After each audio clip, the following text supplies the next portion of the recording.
Hey, builders, real quick before we start today's episode, I want to let you know that the doors to Buildership University are now opening. We are opening up for our fall cohort. And if you'd like to be a part of our fall cohort, you need to go to buildershipuniversity.com. That's buildershipuniversity.com. But hurry, because doors are going to be closing soon. Now, on to the show. You're listening to the School Leadership Reimagined podcast, episode 272. How do builders like us make a dramatic difference in the lives of our students in spite of all the obstacles we face? How do you keep your vision for your school from being held hostage by resistant teachers, uncooperative parents, ridiculous district policies, or lack of time, money, or resources? If you're facing those challenges right now, here's where you'll find the answers, strategies, and actionable tips you need to overcome any obstacle you face. You don't have to wait to make a difference in the lives of the people you serve. You can turn your school into a success story right now with the people and resources you already have. Let's get started.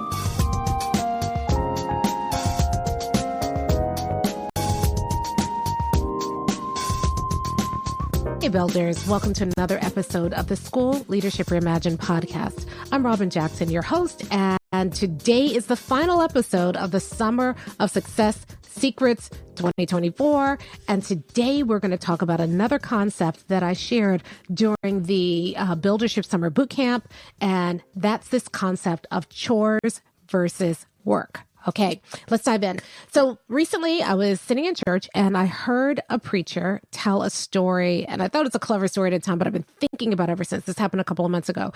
And so he started out by talking about his grandmother who grew up on a farm. And she tells the story of how when you grow up on a farm, you get up in the morning, you have to make the beds, and you have to start the wood fire stove, and you have to go and get water to bathe and tote the water in from the creek or from the pump. You have to get the wood to start the stove. You have to make biscuits from scratch and, eggs and bacon and everything else you're doing. Then you have to make the beds and sweep up and get everything clean. And every morning they go through all of this stuff. They, go gather the eggs from the hen house, everything. And then their father would say after breakfast, all right, let's get to work. One day she said to her father, listen, we've been up for 2 hours. I have toted water in from the pump in the creek.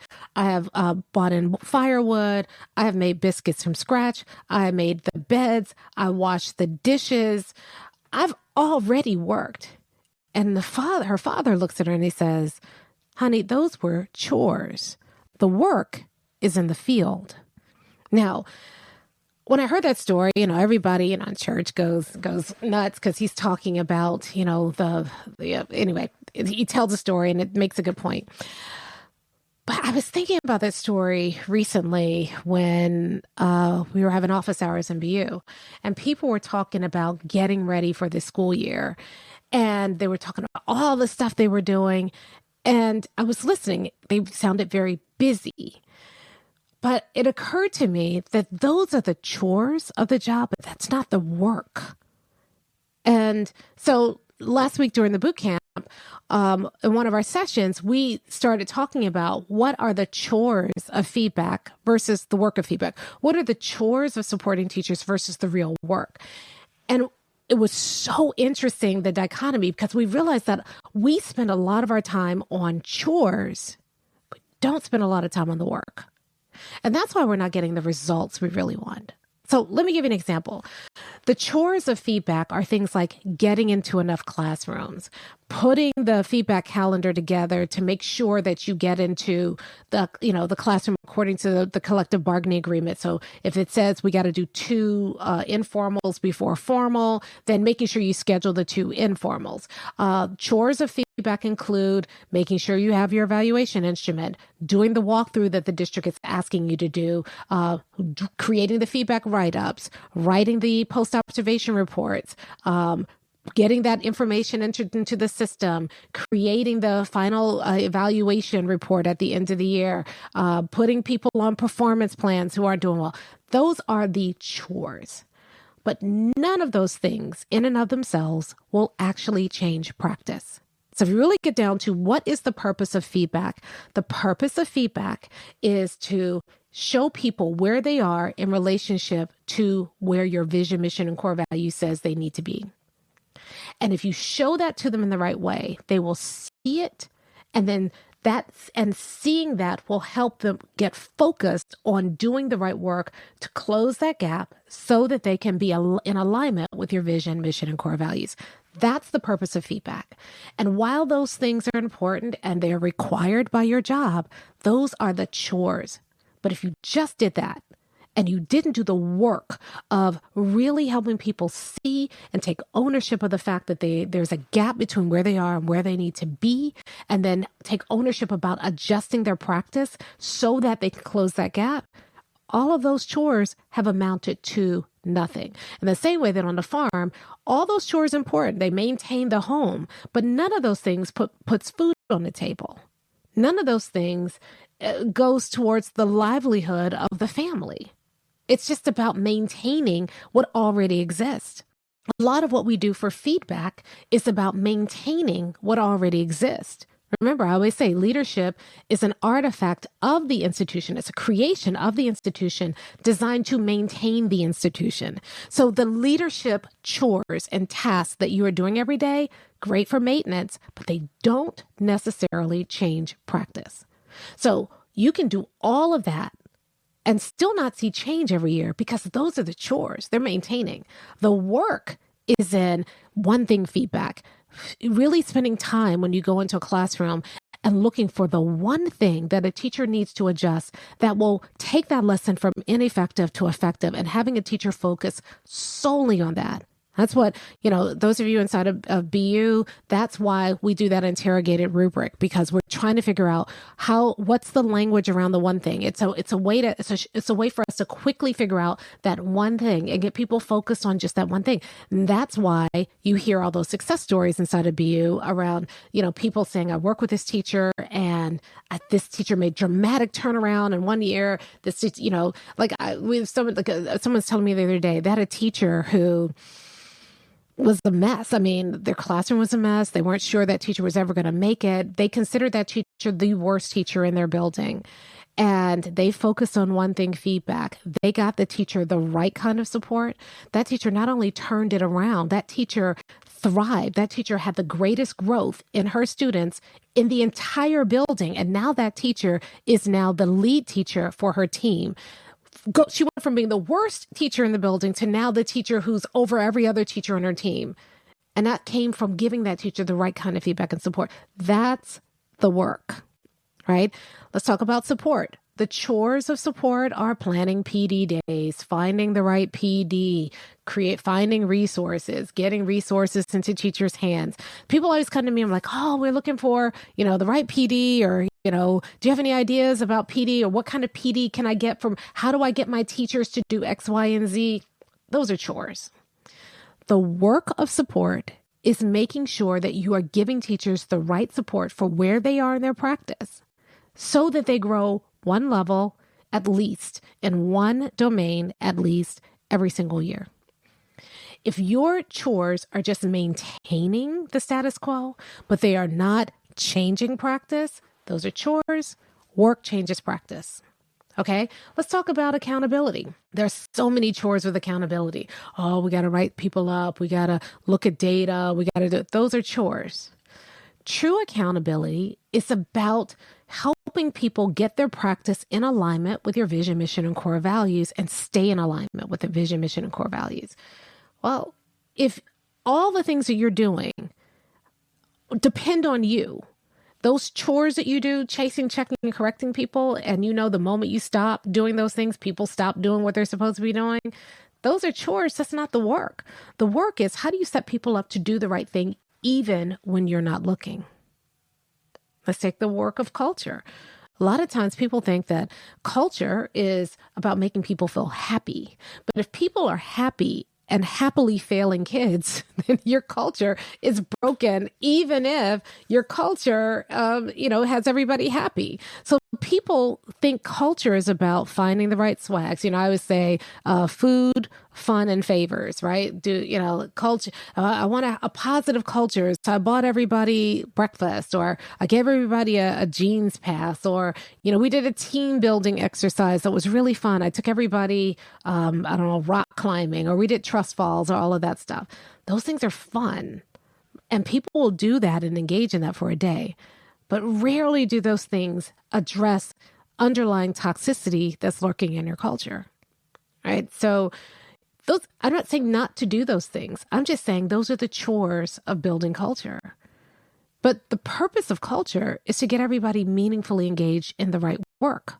And so if those things happen and everybody's happy, but it doesn't get people more meaningfully engaged in the right work, what's the point? Those are chores. That's not the work.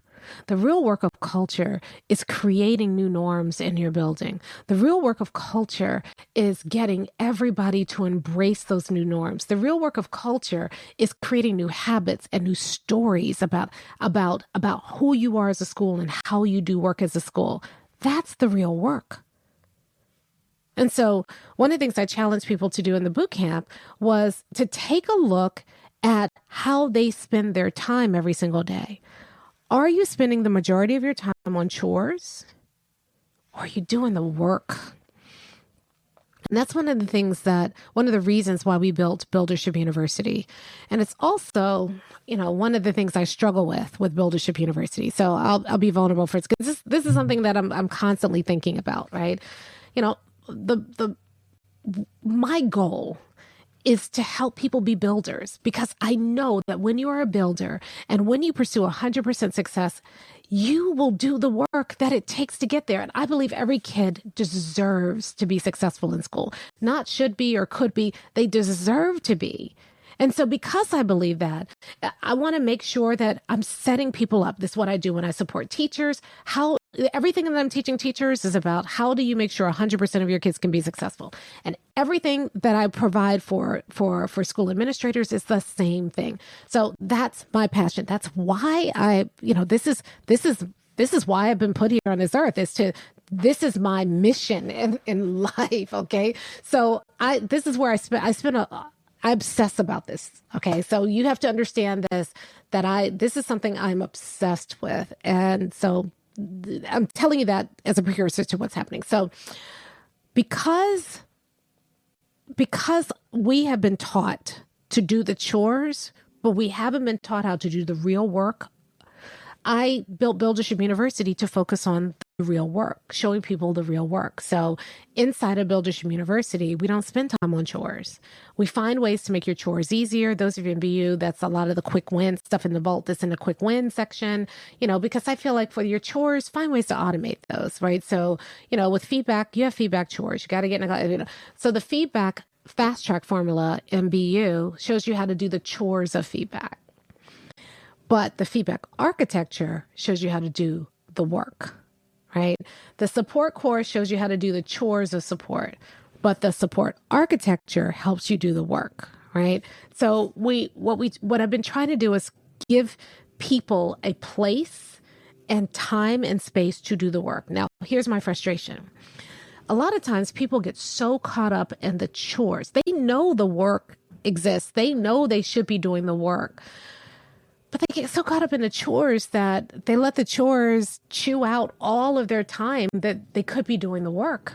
And then they get frustrated when they don't see the results that they want to see. Well, you didn't do the work.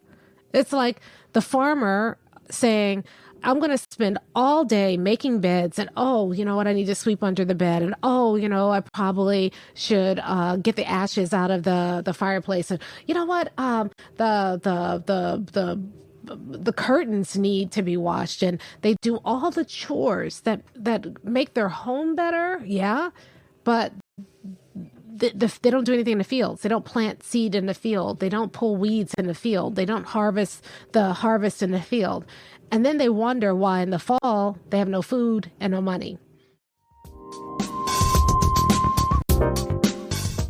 Hey, it's Robin here. Real quick, I just want to interrupt this episode for just a second because if you are enjoying what you're hearing, then would you mind sharing this episode with somebody else? So all you need to do is just go to your phone, if you're listening to it on your phone or your podcast player, and then click the three dots next to this episode, and it'll give you the option to share the episode.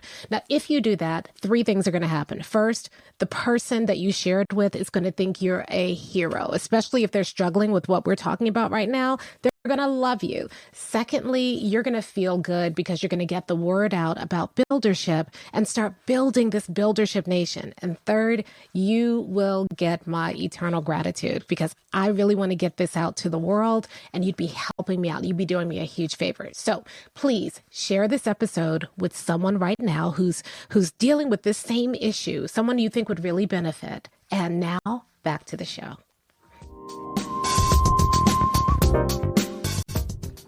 We do the same thing. As ridiculous as that sounds, we do the exact same thing. We focus on the chores and we don't do the work. And as a result, we're not seeing the results.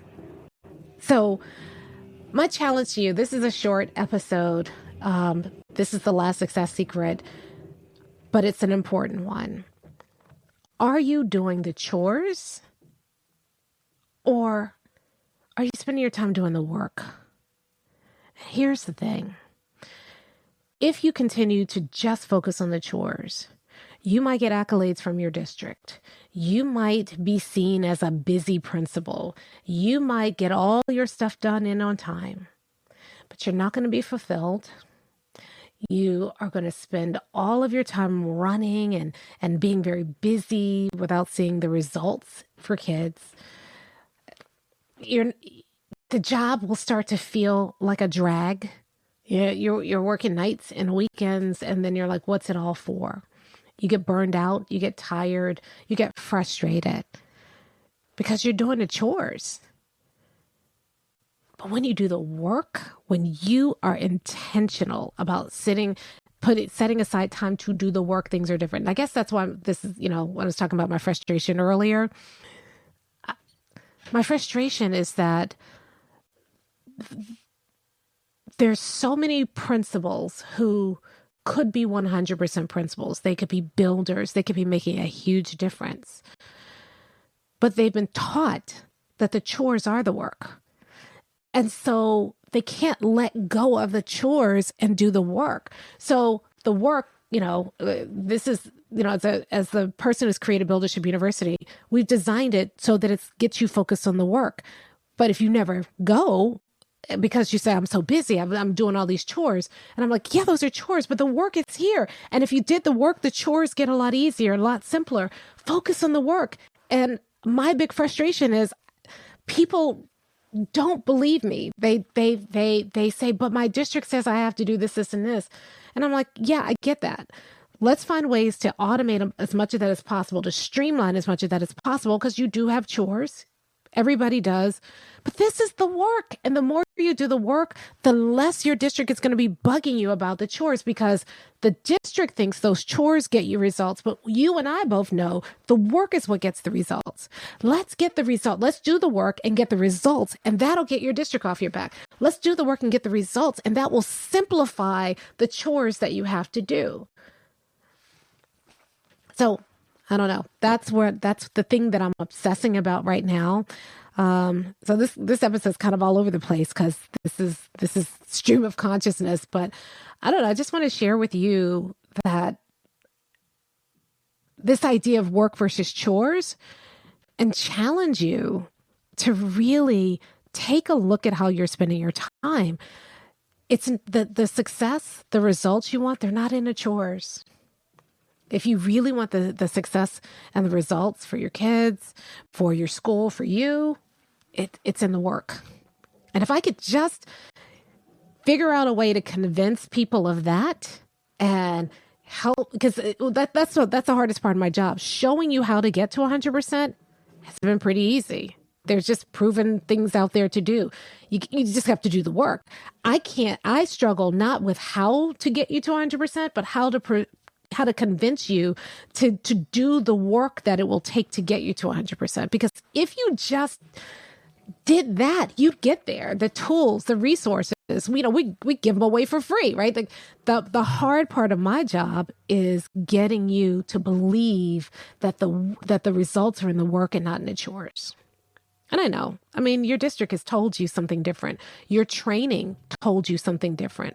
Right now, there are a lot of people who are cosplaying effective principals because they're busy, because they're doing all the chores, because they're really good at doing the chores. But the work isn't getting done. And ultimately, it's not about ticking things off your to-do list or being the first one in the district to have all of your evaluations in or following the form exactly the way it's supposed to be. The true victory, what the work is really about is how many of your kids are successful? How many more of your kids are succeeding every single year? How are your teachers growing? How many more of your teachers are growing and growing consistently? Are you a place where people come as ordinary teachers and leave as master teachers? Is your school a place where kids, other people checked out and said there's nothing that could be done with them? Those kids are succeeding and thriving. Are you a place where people love working because they can see the results of their work? If that's not where you are, why are you wasting time on chores when the work is waiting to be done? And here's the good news. If you just did the work, oh my goodness, you would see the results. It really is that simple. If you just did the work, you see the results. But so many people are so afraid, so tied to the chores, they never take time to do the work. They prioritize chores. They say, I really want to get to the work, and they talk about all these chores. You are making a priority decision with that. If you said, I'm going to do the work first, and then with the time that I've left, I'll do the chores. If you just made that shift, you would see so many results. But so many of us spend year after year burned out, tired, frustrated because we have been spending time doing the chores. Do the work. Do the work. If you just did it, you'd see the results. So again, thanks for putting up with my, this one is not as polished a podcast episode as normal. I'm just getting on here, just begging with you. Last success secret, but the most important one, just do the work. If you did that, if you understood the difference between work and chores, and you spent your time prioritizing the work over the chores, you would see results because you're doing the work that matters, and you're doing it like a builder. I'll talk to you next time.